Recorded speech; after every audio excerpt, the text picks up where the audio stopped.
यहाँ पर एक फर्म का जो है, एक फर्म है उसका demand function P equal to 90 minus X square दिया है तथा total cost function 10 plus 2x square plus 3x cube given है। अब आपका प्रश्न होगा इसमें कि what is the output level where profit is maxima. Output level क्या होगा जहां पर प्रॉफिट मैक्सिमा है। दूसरा, what will be the price, मूल्य का स्तर क्या होगा। तीसरा, पर यूनिट प्रॉफिट क्या होगा। एंड चौथा, टोटल प्रॉफिट क्या होगा उस फर्म का। तो ये 4 क्वेश्चन इससे बनते हैं। तो देखो, पहले क्वेश्चन को सॉल्व करने के लिए एक्स यानी आपका प्रॉफिट मैक्सिमाइजेशन पॉइंट ढूंढने के लिए हमको क्या करना पड़ेगा, प्रॉफिट फंक्शन बनाना पड़ेगा। और प्रॉफिट फंक्शन बराबर होता है T R minus T C होता है। ये प्रॉफिट फंक्शन होता है। ठीक है, प्रॉफिट को हम लोग पाई से डिनोट करते हैं, दिखाते हैं। और टोटल रेवेन्यू फंक्शन में से यदि टोटल कॉस्ट फंक्शन को माइनस कर देंगे तो हमें पाई फंक्शन प्राप्त हो जाएगा। तो सबसे पहले पाई फंक्शन हमें प्राप्त करना होगा। तो टीसी फंक्शन ऑलरेडी हमको गिवन है। अब मेरे पास है टी आर फंक्शन बनाने की। तो टी आर बराबर P इंटू एक्स होता है। अब P का मान यहाँ पर है तो मैंने रख दिया। तो जब P का मान मैंने रख दिया तो 90 माइनस एक्स स्क्वायर और ये आपका हो जाएगा इंटू एक्स हो जाएगा। तो 90x minus X cube, this will be total revenue function होगा। ठीक है, अब इस टी आर का मान हमने यहां पे रख देते हैं, टी सी का मान यहां पर रख देते हैं। तो आपका हो जाएगा T R 90x minus X cube bracket close minus T C का मान हम क्या लिख देते हैं, 10 plus 2x square plus 3x cube. हमने टी सी फलन का मान यहाँ पे रख दिया। हरदम ब्रैकेट में आपको रखना, ये चीज़ याद रखना, नहीं तो अंदर के सिंबल माइनस से चेंज नहीं हो पाएंगे और प्रॉब्लम आपको आ जाएगी। तो मैंने ब्रैकेट लगा के टी आर फंक्शन का मान रख दिया, मैंने ब्रैकेट लगा के टी सी फलन का फलन को रख दिया। अब मैं इसको सिंप्लीफाई कर लेता हूँ। तो 90x minus X cube minus 10 minus 2x square minus 3x cube हो जाता है। ठीक है, अब मैं क्या करता हूं कि ये मेरे पास पाई फलन आ गया। अब मैं इसको रीसेट नहीं करता, कोई ज़रूरत नहीं है। रीसेट तब हम करेंगे जब मैक्सिमम मिनिमा की करेंगे। तो मान लो ये मेरे पास क्या है, प्रॉफिट फंक्शन है। इसको मैं बोलूंगा क्या, प्रॉफिट फंक्शन है। ठीक है, अब इसमें लगाते हैं condition for max and mini. Max and मिन की कंडीशन लगाते हैं। तो पहला डेरिवेटिव करते हैं। तो D pi upon D X equal to क्या हो जाएगा, 90 यहाँ पे हो जाएगा माइनस 3x स्क्वायर हो जाएगा। ये आपका माइनस 10 जीरो हो जाएगा। ठीक है, यहाँ पे आपका माइनस 4x हो जाएगा और यहाँ पर माइनस आपका 3 3 जा 9 आपका x स्क्वायर हो जाएगा। ठीक है, अब इसको हम क्या करते हैं, थोड़ा सा रीसेट कर लेते हैं। देखो माइनस 3x स्क्वायर यहाँ पे माइनस 9 स्क्वायर हो जाएगा। तो माइनस कितना हम लिख देंगे, 12x स्क्वायर। ठीक है, माइनस 4x हो जाएगा। अब इक्वल प्लस 90 इक्वल टू 0। ठीक है, अगर मैं इसको माइनस से क्या कर दूं, डिवाइड, दोनों तरफ माइनस से मल्टीप्लाई कर दूं तो फलन क्या बनेगा, 12x square plus 4x minus 90 equal to 0। ये लीजिए, मैंने ये फलन बना लिया। अब इसको, ये जो आपका फलन बना, इसको क्योंकि ये द्विघाती समीकरण है तो श्रीधराचार्य मेथड लगेगा। तो आगे हम लगाते हैं। आपका 12x square plus 4x minus 90 equal to 0। अब देखो श्रीधराचार्य मेथड क्या कहता है कि x के पहले जो नंबर होगा वो a की वैल्यू होगी। तो 12 a की वैल्यू है। x दूसरे x के पहले जो है नंबर वो b की वैल्यू होगी। तो ये 4 है। और ये जो आपकी वैल्यू होगी ये c की वैल्यू होगी और c की वैल्यू कितनी है, माइनस 90 है। तो चलो अब क्या हो जाएगा, x equal to minus B धन ऋण under root B square minus 4ac upon 2a हो जाता। ये श्रीधराचार्य मेथड का फार्मूला है। अगर मैं यहाँ पर वैल्यूज पुट कर दूंगा तो मुझे पता चल जाएगा। तो चलो यहाँ पे b का मान -4 हो जाएगा, धन ऋण अंडर रूट b का मान आपका है 4 का whole square, sorry -4 into a का मान है 12 और c का मान है 90। ठीक है, ब्रैकेट हमारा ये जो रूट है इसके नीचे आ जाते हैं, इंटू 2a का मान मेरे पास है 12। ठीक है, अब इसको मैं और सिंप्लीफाई करता हूं तो -4 धन ऋण अंडर रूट, अब आपके पास हो जाएगा ये 4 चौक 16। अब इसको ये माइनस माइनस देखो ये हो जाएगा प्लस, माइनस माइनस प्लस हो जाएगा, और बरचौक 48, 48 गुणे 90। ठीक है, 48 गुणे 90, 48 गुणे 90, देन इट विल बी 4320 हो जाएगा अपान 12 दूनी 24। ठीक है, अब हम लोग इसको और आगे बढ़ाते हैं।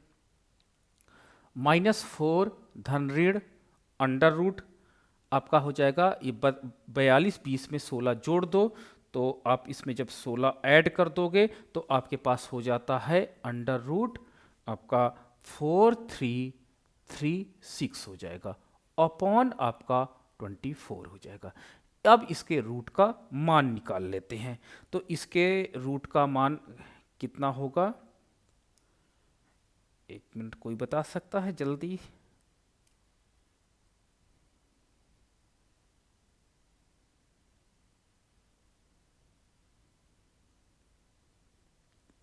रूट का मान कोई इसको थोड़ा सा कैलकुलेटर से बताओगे कोई?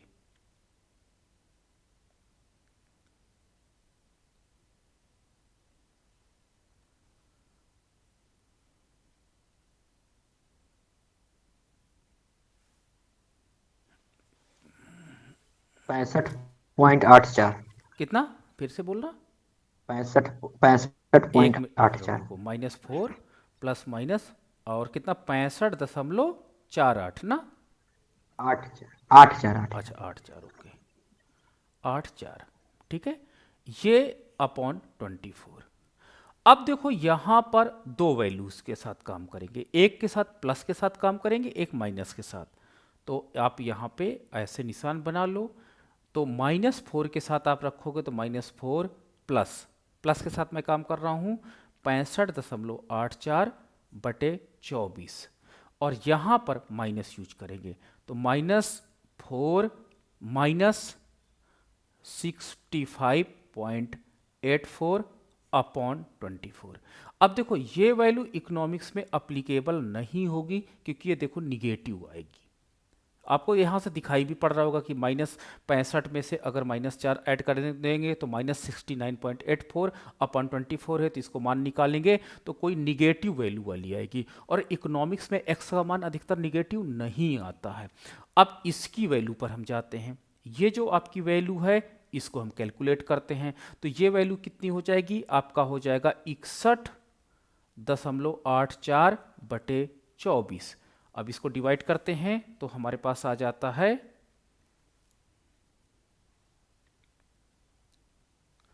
आपका 61.84 डिवाइडेड बाई 24, तो इट विल बी 2.54। 2.54 एक्स का मान आ जाता है। चलो एक चीज तो हमको आंसर निकल करके आया, क्या निकल के आंसर आया कि हमारे x का मान हमको पता चल गया कि संतुलित उत्पादन की मात्रा 2 आपके पास 54 होगी। संतुलित उत्पादन की मात्रा मुझे पता चल गई, जहां पर प्रॉफिट मैक्सिमाइजेशन है वो कितना होगा, 2.54 होगा। ठीक है, अब इस फलन में, ये P वाले फलन में जो ये आपका डिमांड फंक्शन है, अगर मैं इसमें x का मान रख दूंगा तो मुझे किसका मान पता चल जाएगा, प्राइस का मान पता चल जाएगा। तो P इक्वल टू 90 माइनस 2.54 का होल स्क्वायर कर दीजिए। ठीक है, तो अब आपके पास 90 माइनस, अब इसको होल स्क्वायर करते हैं तो आपका हो जाएगा 2.54 इंटू 2.54, तो ये हो जाएगा 6.4, 6.4 आ जाता है। अब 90 में से 6.4 को घटा देते हैं, तो जब 90 में से 6.4 को घटाते हैं तो मेरे पास 83 दशमलव कितना हो जाता है, 83.6, 83 रुपये 60 पैसे में ये वस्तु बिकेगी। तो ये P का मान भी मुझे मिल गया 83.6। ठीक है, अब देखो यहां पर एक चीज मैं थोड़ा सा भूल गया, देखो जल्दी जल्दी में, यहां पे पहली कंडीशन में तो x की मान निकल के आया, दूसरी कंडीशन मैंने लगाना ही भूल गया था ना, थोड़ा ये देख लेना। तो दूसरी कंडीशन जब हम लोग लगाएंगे तो दूसरी कंडीशन में क्या करेंगे, ये जो आपका फलन है, कौन सा फलन है, ये वाला जो आपने माइनस ये वाले फलन के साथ जाइएगा, जो प्रथम अवकलन हुआ था, ये वाला प्रथम अवकलन हुआ ना, इस अवकलन वाले फलन को दोबारा अवकलन आप करोगे, तभी तो हमको पता चलेगा कि जो x की वैल्यू आई है वो प्रॉफिट मैक्सिमाइज वाली वैल्यू है या मिनिमाइज वाली वैल्यू है। तो इसको हम द्वितीय अवकलन करते हैं, ठीक है, जिसको हम लोग क्या कहते हैं, सफिशिएंट कंडीशन कहेंगे, सफिशिएंट कंडीशन कहेंगे। तो D square pi upon D x square, और ये आपके पास फलन क्या है, 90 minus 3x square, 90 minus 3x square, और आपका है minus 4x minus 9x square, minus 4x minus 9x square. अब इसको अवकलन दोबारा जब करते हैं तो इसको, क्योंकि मैं फलन लिख लिया हूं ना एज इट इज, तो इसके नीचे हम डी एक्स स्क्वायर लिख देते हैं। चलो अवकलन करते हैं, तो 90 हो जाएगा 0 माइनस 6x हो जाएगा, यहां पर क्या हो जाएगा, माइनस 4 हो जाएगा, यहां पे कितना हो जाएगा, माइनस 18x हो जाएगा। ठीक है, ये द्वितीय अवकलन है। अब द्वितीय अवकलन में माइनस 6x और 18 से 24x, माइनस 24x माइनस 4। अब x बराबर कितना रखना है, x बराबर 2.54 रख दो, 54, तो चलो x का मान 54 इसमें रख दो, तो कितना हो जाएगा 224 मल्टीप्लाई बाई 2.54 माइनस 4। अब इसको मल्टीप्लाई करो, तो मल्टीप्लाई करने के बाद आप यही कहोगे कि द्वितीय अवकलन का मान ऋणात्मक आया। तो स्टेटमेंट क्या लिखोगे कि द्वितीय अवकलन का मान ऋणात्मक है, अतः x इक्वल टू 2.54 पर कुल लाभ अधिकतम होगा। ठीक है, दूसरी कंडीशन देखो फुलफिल कर दी, ठीक है, क्योंकि इसका मान निगेटिव आएगा। इसको आप सॉल्व कर लो, कितना आएगा इसको सॉल्व करने के बाद, एक मिनट में देख लेता हूं, आपका हो जाएगा 24 मल्टीप्लाई बाई 2.54, तो आपका 60, और 60 में अगर आप ऐड करोगे 64.96, तो यह आ जाएगा माइनस 64.96। ये द्वितीय अवकलन का मान है, देखो ऋणात्मक मान आया, इसलिए x बराबर 2.54 पर आपका लाभ अधिकतमीकरण है। ठीक है, तो मैंने क्वेश्चन में क्या निकाल लिया, मैंने उत्पादन निकाल लिया, मैंने प्राइस निकाल लिया, अब मुझे पर यूनिट प्रॉफिट कैलकुलेट करना है। तो पर यूनिट प्रॉफिट कैलकुलेट कैसे होगा, पर यूनिट प्रॉफिट निकालने के लिए आपको क्या करना पड़ेगा, AR में से AC को माइनस करना होगा। ठीक है, तो पर यूनिट प्रॉफिट निकालने के लिए AR में से AC को माइनस करेंगे। AR क्या होता है, आपका प्राइस होता है। ठीक है, ये आपने तो सीख लिया कि AR ही प्राइस होता है, तो प्राइस में से एवरेज कॉस्ट को माइनस करना होगा। प्राइस का मान तो मेरे पास वैल्यू है, बट मुझे AC की वैल्यू मेरे पास नहीं है, तो AC का मान निकालने के लिए मैं क्या करूंगा, AC का मान निकालने के लिए TC फलन को x से डिवाइड कर दूंगा, और TC फलन मेरे पास क्या दिया है, मेरे पास है TC फलन 10 plus 2x square, 10 plus 2x square, 10 plus 2x square हो गया, plus 3x cube, plus 3x cube, ये है, और इसको डिवाइड कर दो x से, तो क्या हो जाएगा 10 upon x plus 2 plus 3x square. ये आपका AC फलन देखो बन गया। अब इसमें x का मान रख दो, x बराबर 2.54, चलो वैल्यू रख दो, तो क्या हो जाएगा सर 10, 2x बोलो क्या है, सर 2x होगा ऊपर एसी फलन में। हाँ सॉरी 2x होगा, ओके ठीक है। तो 10 अपॉन x, x का मतलब है 2.54 प्लस 2 इंटू 2.54 प्लस 3 और आपका हो जाएगा 2.54 का होल स्क्वायर। चलो अब इसको सिंपली सॉल्व करो, तो आपका हो जाएगा 10 अपॉन, मैं यहीं पे डिवाइड कर लेता हूँ ताकि आगे मुझे प्रॉब्लम ना मिले, तो ये आपका हो जाएगा 3.93 प्लस 3.93 प्लस इसमें मल्टीप्लाई कर लेता हूँ, तो 2 मल्टीप्लाई बाई 2.54, तो आपका हो जाएगा 5.08 प्लस यहाँ पे इसका स्क्वायर कर लेता हूँ, तो 2.54 इंटू 2.54, ठीक है ये आया, और इसमें 3 का गुणा कर लेता हूँ, 3 का गुणा करने के बाद ये आ जाता 19.35, ठीक है। ये अब मैंने सॉल्व, अब इनको तीनों को ऐड कर देता हूँ, तो जब मैं तीनों को ऐड करता हूँ तो 3.93 प्लस आपका 5.08 प्लस आपका 19.35, ये जो ऐड करता हूँ तो ऐड करने के बाद आया 28.36, तो ये एवरेज कॉस्ट का मान देखो 28.36 आ गया।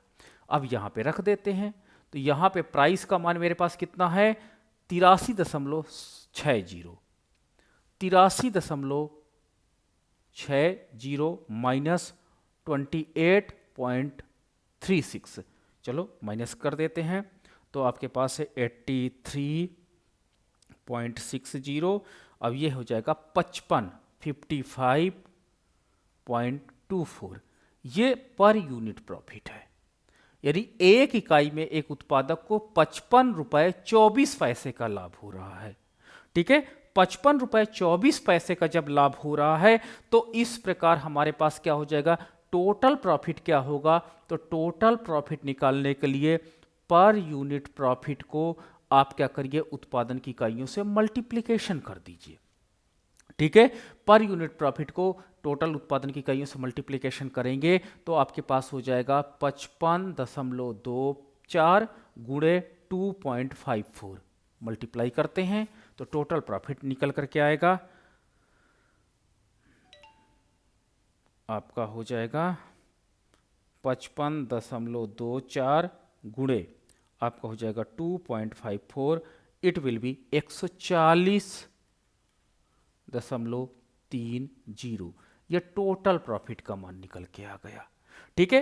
अब टोटल प्रॉफिट आप एक तरीके से और निकाल सकते थे, ये जो आपका प्रॉफिट फंक्शन था, ये सॉरी यहाँ पे ये जो प्रॉफिट फंक्शन था, अगर इसमें भी x की वैल्यू आप रख देते तो यहाँ पर x की वैल्यू रखने के बाद आपको कुल लाभ मिल जाता, और चाहे तो आप पर यूनिट प्रॉफिट के आधार पर निकाल लीजिए, जो मैंने अभी आपको निकाल के दिखाया है कि ये पर यूनिट प्रॉफिट कैसे कैलकुलेट होता है, ठीक है। तो इस तरह करके हम इस प्रश्न को सॉल्व कर सकते हैं, आसानी से आ जाएगा।